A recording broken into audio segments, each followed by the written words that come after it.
KT Ramarao ACB case, ఇక్కడ లొట్టపీసు case, right, లొట్టపీస్ case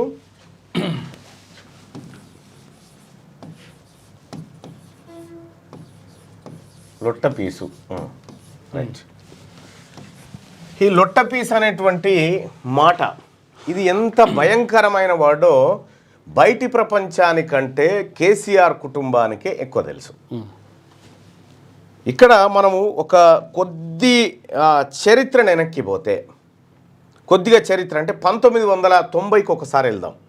1990లో బీహార్లో fodder scam జరిగింది, అంటే దానా కుంభకోణం జరిగింది. దానా కుంభకోణంలో అనేక ఆరోపణలు వచ్చినాయి. దాదాపు 900 కోట్ల విలువైనటువంటి దానా స్కామ్ ఏదైతే ఉందో దాంట్లో పలు రాజకీయ పార్టీల నాయకులు అలాగే బ్యూరోక్రాట్లు అధికారులు అందరూ కూడా ఈ దానా స్కామ్కు పాల్పడ్డారనేటువంటి ఆరోపణలు ఉన్నాయి. 1990లో జరిగినటువంటి దానా స్కామ్, దానా కుంభకోణం, దానా కుంభకోణానికి సంబంధించినటువంటిది మనం ఒక్కసారి పరిశీలించి ఆ తర్వాత మనం ఈ ఏసీబీ కేసు దాకా వద్దాం. ఈ దానా కుంభకోణంలో క్లియర్గా ఏం జరిగిందంటే లాలూ ప్రసాద్ యాదవ్ దీంట్లో ప్రధానమైనటువంటి వ్యక్తి. లాలూ ప్రసాద్ యాదవ్, దీన్ని బాగా అబ్జర్వ్ చేయండి ప్రజలారా, నేను చెప్పేదాన్ని బాగా మతికెక్కించుకోండి, మీ మిత్రులకు కూడా షేర్ చేయండి. లాలూ ప్రసాద్ యాదవ్ ఇందులో దానా కుంభకోణంలో ప్రధానంగా వినిపించినటువంటి పేరు. ఎందుకంటే ఆయన ముఖ్యమంత్రిగా ఉన్నటువంటి సందర్భంలో కొన్ని ఫైళ్ళ పైన సంతకాలు పెట్టిండు.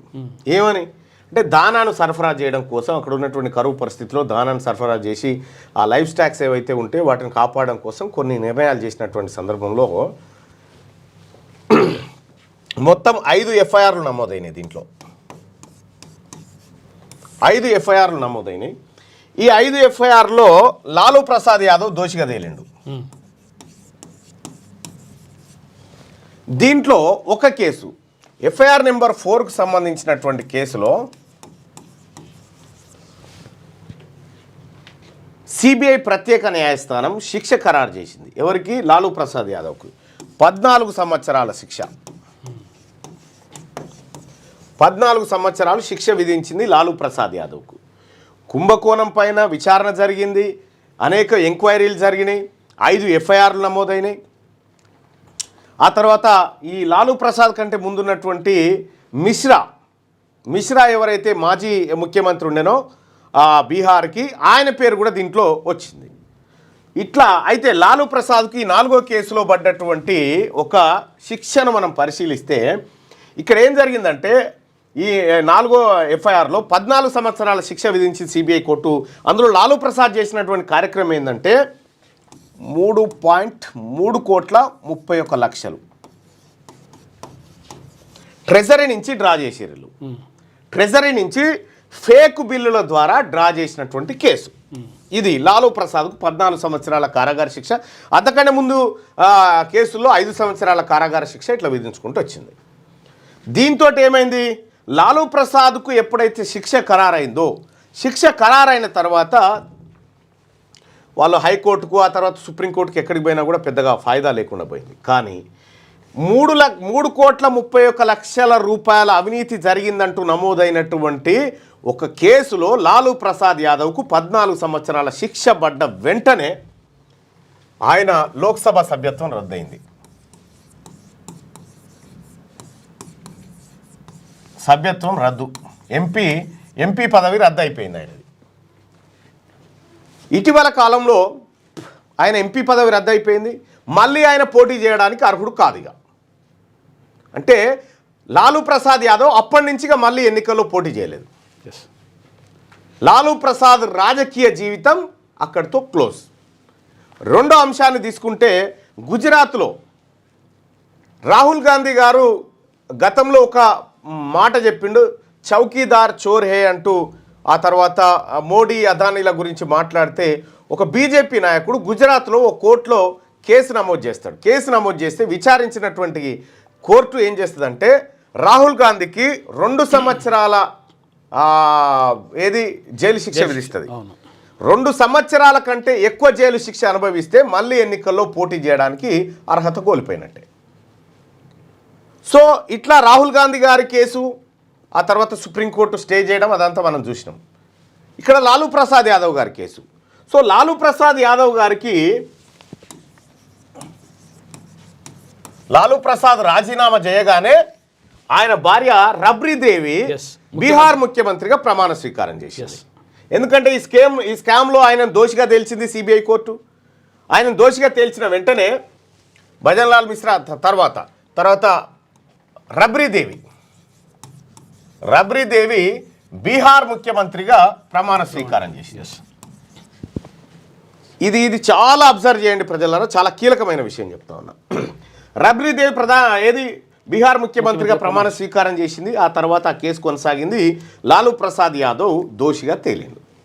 సో లాలూ ప్రసాద్ యాదవ్కు ఆ 4వ కేసులో ఉన్నటువంటి ఆరోపణ ఏంటంటే 3,31,00,000 ప్రభుత్వ ట్రెజరీ నుంచి డ్రా చేశారు, ప్రభుత్వ ఖజానా నుంచి డ్రా చేసిరు అనేటువంటి ఆరోపణ. దాంతో 14 సంవత్సరాల జైలు శిక్ష పడ్డది. సరే, అప్పటికే 1990లో జరిగిన ఘటన 2014-15 దాకా నడిచింది. సో ఇక్కడ మన అందరికీ తెలుసు, అప్పటికే లాలూ ప్రసాద్ యాదవ్ గారి కాలు చేతులు పనిచేయకుండా అయిపోయినాయి, కుర్చీ మీద ఉన్నాడు, ఆ మంచం మీదనే శిక్ష అనుభవించింది అంతేగా.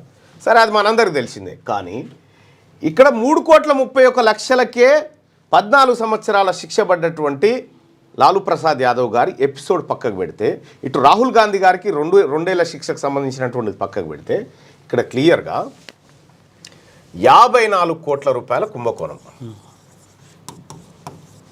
ఏది? ఫార్ములా ఈ రేస్.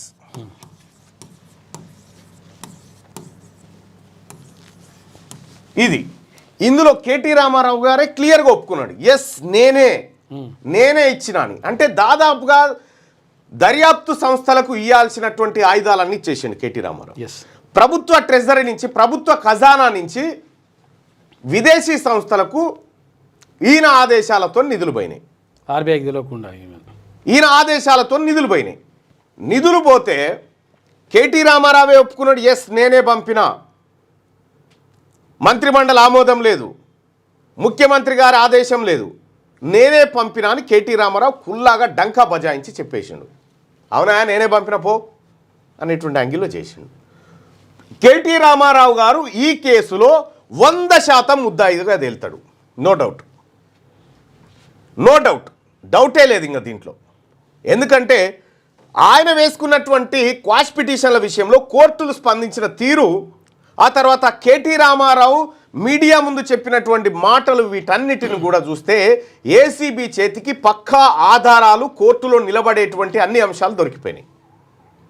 కేటీ రామారావు గారు 54 కోట్ల రూపాయల స్కాములో ఉన్నాడనేది దాదాపుగా ఎస్టాబ్లిష్ అయినటువంటి అంశం. ఇక్కడ కేటీ రామారావు గారు లొటపీస్ అంటాడు, ఇంకో హరీష్ రావు ఏదో అంటాడు, తుపేల్ కేసు అంటాడు, లొటపీస్ కేసు అంటాడు. అస్సలు పాయింట్ ఇగో ఇక్కడ ఉంది చూడరు. ఇక కేసీఆర్,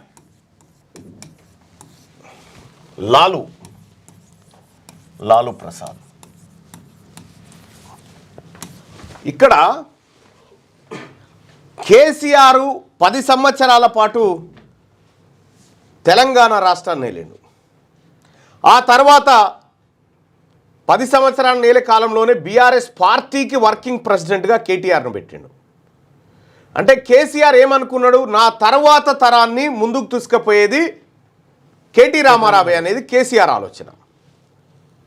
సో కేటీఆర్ ఓ 10 ఏళ్ల పాటు, ఆ తర్వాత కేటీఆర్ కొడుకు ఇంకొక 10 ఏళ్ల పాటు ఇట్లా ముందుకు పోతారనేది కేసీఆర్ ఆలోచన. అందుకే ఆయన బీఆర్ఎస్ వర్కింగ్ ప్రెసిడెంట్ చేశాడు. కేసీఆర్కు 2 పిల్లలు, కేటీఆర్ తర్వాత కవిత ఆల్రెడీ లిక్కర్ స్కామ్లో ఉంది. ప్లస్ కేటీఆర్ అంత షార్ప్ కాదు ఏది ఈ రాజకీయ వ్యూహాల్లో. సో నిజాయితీ విషయంలో కేటీఆర్ కంటే కవిత బెటర్. ఇక్కడ కేటీఆర్ ఇప్పుడు ఈ కార్ రేస్ ఈ కేసులో ఉండు.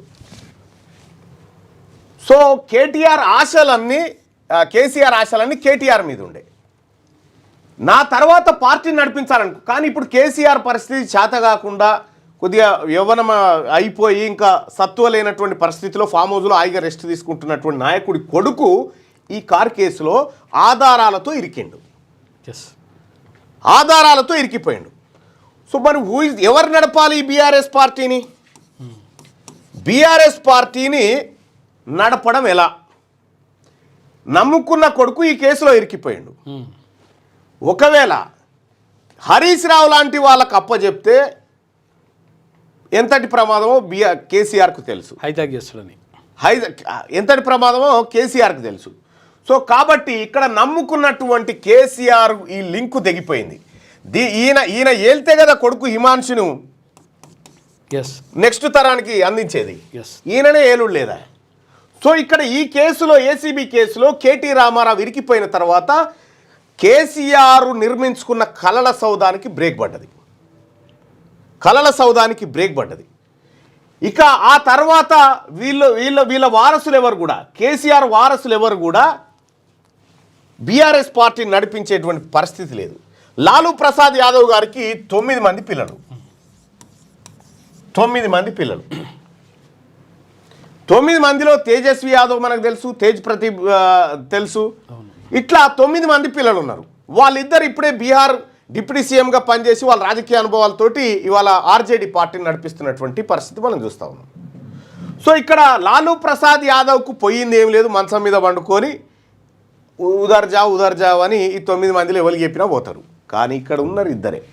ఈ ఇద్దరిట్లలో ఈ చైన్ బ్రేక్ అయిపోయిన తర్వాత మొత్తం కలల సౌధమంతా కూలిపోతున్నటువంటి పరిస్థితి కేసీఆర్ కళ్ళ ముందున్న తర్వాత ఇది ప్రజల్ని నమ్మించడానికి లొట్టపీస్ కేసు, తుపేల్ కేసు అని చెప్పడం వెనకాలనే అసలు మతలబు ఉంది. ఇది వాళ్ళ రాజకీయ జీవితాన్ని సమాధి చేయబోతున్నటువంటి కేసు ఇది. దీంట్లో పెద్దగా సాక్ష్యాల కోసం పునుకులాడాల్సిన పరిస్థితి లేదు. కరెక్ట్గా బ్యాంకు నుంచి పౌండ్ల రూపంలోకి మార్చి వెళ్ళిపోయింది. ఇప్పటికే ఐఏఎస్ అధికారి కేటీ రామారావు గారు పంపమంటే పంపినా అని ఆయన, నేనే ట్రాన్స్ఫర్ చేసిన అధికారులు ఏది మా మంత్రి మున్సిపల్ శాఖ మంత్రి చెప్పడం ద్వారా ట్రాన్స్ఫర్ చేసిన అని ఇద్దరు సాక్షులు దొరికిపోయారు అక్కడ. ఇంకా కేటీ రామారావు మీద నేరాన్ని రుజువు చేయడానికి కొత్త ఎవిడెన్సెస్ ఏమొద్దు. అరవింద్ కుమారు, పిఎల్ఎన్ రెడ్డి వీళ్ళిద్దరితో పాటు bank statement, same time KTR statement ఏమని, నేనే పంపినా అనేటువంటి స్టేట్మెంట్. దీంతో కేటీ రామారావుకు ఈ కేసులో 10 ఏళ్లకు తక్కువ కాకుండా శిక్ష పడవచ్చు. 10 ఏళ్లకు తక్కువ కాకుండా శిక్ష పడితే ఈయన 2 సంవత్సరాల లోపు శిక్షణ వాళ్ళకే మళ్ళీ ఎన్నికల్లో పోటీ చేసే అవకాశం ఉంటుంది. మరి ఈయనకు ఈ ఛాన్స్ పోతుంది. ఈ ఛాన్స్ పోతే హూ ఇస్ నెక్స్ట్? ఇగో ఈ పరేషాన్లో ఉంది కేసీఆర్ కుటుంబం. ఈ పరేషాన్లో కేసీఆర్ కుటుంబం స్పష్టంగా ఉంది. 3,13,00,000 రూపాయల స్కామ్లో 14 ఏళ్ల జైలు శిక్ష లాలూ ప్రసాద్ యాదవ్ పడ్డది దానా స్కామ్లో.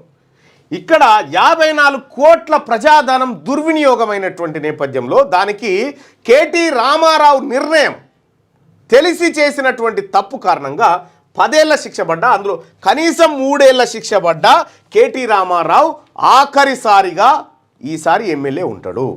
ఇక భవిష్యత్తులో ఆయన ఎంపీ కాదు కదా, వార్డు మెంబర్ కూడా పోటీ చేయడానికి అవకాశం లేదు ఈ శిక్ష ఖరారైతే. ఇది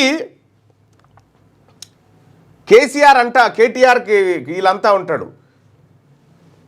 రేవంత్ రెడ్డి గారిని ఏం పీక్కుంటావో పీక్కో, ఇవన్నీ డైలాగులే. వాళ్ళ భయం మామూలు భయం కాదు. వాళ్ళు ఇవాళ రాత్రిపూట నిద్రపోనటువంటి పరిస్థితి కేసీఆర్ ఫ్యామిలీకి దాపురించింది. ఎందుకంటే కేటీ రామారావు ఓవర్ కాన్ఫిడెన్స్ తోటి వివరాలన్నీ ఆధారాలన్నీ ఓపెన్గా చెప్పేసిండు, నేనే చేసిన అని. దాంతో ఇరికిపోయింది. ఇప్పుడు ఇక్కడ ఇరికిపోయి ఈ కేసులో కావాల్సిన సాక్ష్యాలన్నీ ఎస్టాబ్లిష్ అయిపోయినాయి. కేటీ రామారావు ఎట్టి పరిస్థితుల్లో ఈ కేసు నుంచి తప్పించుకునే వీలు 99% లేదు, 99% లేదు. అంటిల్ అన్లెస్ కేసీఆర్ నరేంద్ర మోడీ గారి శరణు జొచ్చితే తప్ప సో ఈ నేపథ్యంలో కేటీ రామారావు గారు పక్కాగా ఈ కార్ రేసులో దొరికి శిక్ష పడితే, శిక్ష ఖరారైతే సిరిసిల్లలో పోటీ చేయడానికి అనర్హుడవుతాడు. అసలు ఈయనకే పోటీ చేసే అర్హత లేనప్పుడు ఇంకా కేసీఆర్ కలల సౌధం అంతా కూలిపోయినట్టే కదా. కాబట్టి కేసీఆర్ శిబిరం నిద్రాహారాలు మాని పరేషాన్లో ఉన్నది. సో ఈ రకంగా కేటీ రామారావు జీవితం కొంతలో కొంత ఆందోళనకరమైనటువంటి పరిస్థితుల్లోకి వెళ్ళిపోయినట్టుగా కనిపిస్తూ ఉంది.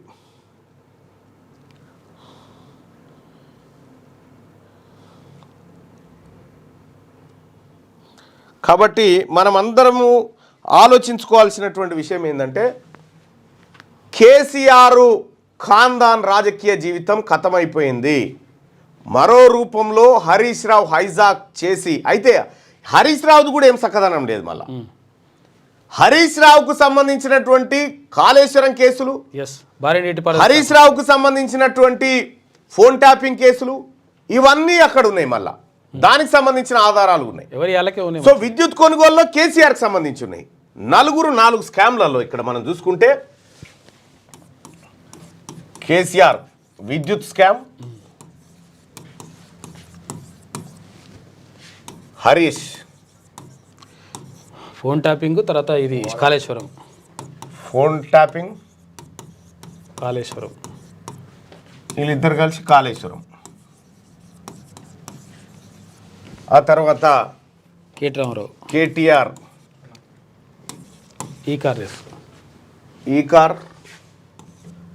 ఈ కార్ స్కామ్. ఆ తర్వాత ఈయన కవిత లిక్కర్ స్కామ్. సంతోష్ రావు హ్యాపీరావు లిక్కర్ జిఎస్టీ ఎగ్గొట్టినటువంటి దాంట్లో ఉన్నాడు. రెండోది ఏది హరితహారం, ఇంకా ఓఆర్ఆర్. ఈ ఖాందాన్ మొత్తం వివిధ కేసులలో స్కామ్లలో ఇరికిపోయినటువంటి పరిస్థితిలో ఇక బీఆర్ఎస్ పార్టీ 2029 ఎన్నికల్లో ఉండకపోవచ్చు. బీఆర్ఎస్ పార్టీ ప్రస్థానం ఒకే ఒక్క ఏసీబీ దెబ్బతో ముగిసిపోతుంది అని చెప్పడానికి బలమైనటువంటి అవకాశాలు ఉన్నాయి.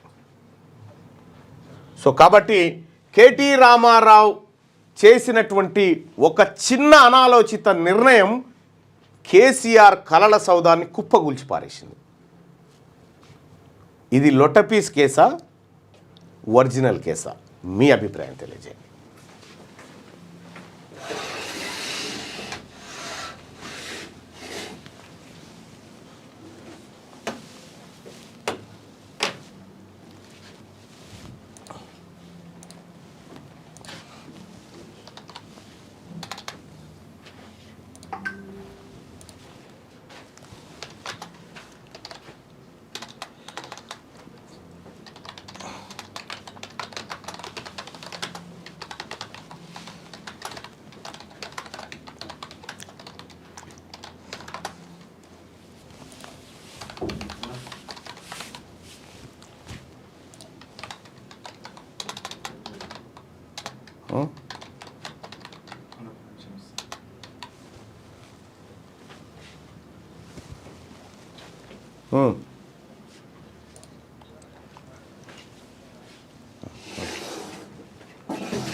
రైట్. ఇప్పుడు ఈ పార్టీ పైన కేటీఆర్ పెట్టింది లొట్టపీస్, కేటీఆర్ పై అనుకోండి, అక్కడ కేటీఆర్ పై పెట్టింది లొట్టపీస్ కేసా, బలమైన కేసా? బలమైన కేసే అనుకునే వాళ్ళు ఇక్కడ, లొట్టపీస్ కేసు అనుకునేది ఇక్కడ. ఇక్కడ మనం లైవ్ చూస్తున్నటువంటి బీఆర్ఎస్ పార్టీ నాయకులకు, తెలంగాణ రాష్ట్రంలో ఉన్నటువంటి బీఆర్ఎస్ పార్టీ కార్యకర్తలకు కూడా ఇప్పుడు అసలైన అగ్ని పరీక్ష మీదే. ఎందుకంటే మీరు అనుకుంటున్నటువంటి బీఆర్ఎస్ పార్టీ భవిష్యత్తులో కుప్పగూలబోతా ఉంది, కకావికలం కాబోతా ఉంది. కాబట్టి బీఆర్ఎస్ పార్టీ నాయకులారా, కార్యకర్తలారా, మీ గమ్యం ఎటువైపు తెలుసుకోండి. బీఆర్ఎస్ మునిగిపోతున్న నావ వైపా, లేకపోతే అందులో పడి మనం కూడా మునుగుదామా, ఇంకేమైనా ఆల్టర్నేట్ ఆలోచిస్తారా? మీ నిర్ణయం అది. సో ఇటు బీఆర్ఎస్ కేసీఆర్ కుటుంబం నిన్న హడావిడిగా కేసీఆర్ను పోయి కలిసి కేసీఆర్ను మళ్ళీ కలవకపోవచ్చు, ఏ క్షణమైనా ఏసీబీ అరెస్టు చేయొచ్చు అనేటువంటి హింట్ రావడంతో వెంటనే కేటీ రామారావు గారు వాళ్ళ తండ్రి గారిని కలవడానికి ఫామ్ హౌస్కి వెళ్ళినాడు. సో ఈ కేసులో ఇక బయట కేటీఆర్ను చివరిసారిగా చూస్తాడేమో కేసీఆర్ అనేటువంటి చర్చ వచ్చినటువంటి నేపథ్యంలో కేటీ రామారావు అరెస్టు అతి త్వరలో ఉండొచ్చు అనేటువంటి ఊహాగానాల నేపథ్యంలో కేటీ రామారావు తండ్రి గారిని కలవడం. సో తద్వారా తండ్రి గారు కేసీఆర్ గారు ఆలోచన ఏదైతే తన ఫ్యూచర్ గుండెనో అదంతా శిథిలమైనటువంటి పరిస్థితుల్లో శ్మశానంలో ఏది ఒంటరి జీవితాన్ని గడిపేటువంటి పరిస్థితిలో ఎట్లా ఉంటాయో సేమ్ అలాంటి సిచ్యువేషనే ఇప్పుడు కేసీఆర్ గారి కళ్ళ ముందు కనిపిస్తూ ఉంది. బీఆర్ఎస్ పార్టీ కార్యకర్తలారా మీ అభిప్రాయాన్ని తెలియజేయండి. కేసీఆర్పై పెట్టింది లొటపీస్ కేసా, బలమైన కేసా? ఎస్, బలమైన కేసే అని చెప్పి 188% మంది అభిప్రాయపడతా ఉన్నారు. వీళ్ళు పైన చెప్తున్నటువంటి లొట్టపీస్ కేసు, ఈ ఇతర కేసుల మాట ఏదైతే ఉందో ఇదంతా ఫేక్. ఎస్, పోల్ కరెక్ట్గా రాయనంటే ఇటు పై పోయింది భయ్, నేను అదే చెప్పిన, దాన్ని సెట్ చేసిన. థ్యాంక్ యూ సో మచ్ మిత్రులారా. అలాగే ఈ లైక్ బటన్ని క్లిక్ చేయండి, షేర్ చేయండి. బీఆర్ఎస్ పార్టీ అతి త్వరలో భూస్థాపితం కాబోతుంది. లేదంటే ఎందుకంటే హరీష్ ఏమన్నా రక్షిస్తాడేమో, హరీష్ చుట్టూ అనేకమైనటువంటి స్కామ్లు ముసురుకొని ఉన్నాయి. సో నిన్ననే హరీష్ను కొద్ది రోజుల పాటు అరెస్ట్ చేయొద్దని హైకోర్టు చెప్పింది. సో ఇట్లా రకరకాలుగా ఉన్నాయి. సరే ఏం చేస్తారో చూద్దాం. లైవ్ చూస్తున్నటువంటి మిత్రులారా ఈ లైక్ బటన్ని క్లిక్ చేయండి, అలాగే షేర్ చేయండి. మీ అభిప్రాయాల్ని ఎప్పటికప్పుడు క్యూ న్యూస్తో పంచుకోండి, కామెంట్ల రూపంలో, ఇతర రూపాల్లో. సో థ్యాంక్ యూ సో మచ్గా లైక్ చేయండి.